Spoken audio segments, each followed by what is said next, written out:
వచ్చి పొరుగు దిష్టి తీయవమ్మ సిరిగోదారి ఏ పాడు కళ్ళు పడకుండా వీళ్ళిద్దరు కలిసి ఉండాలి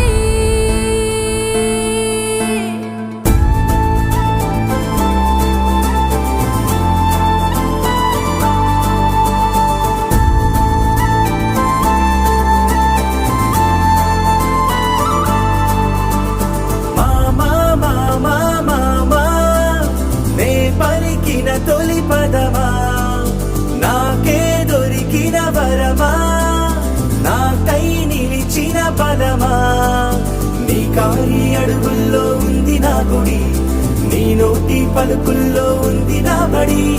పుడుతూనే నీ ఒడిలో పాపనై పడి నీ పేరై మోగింది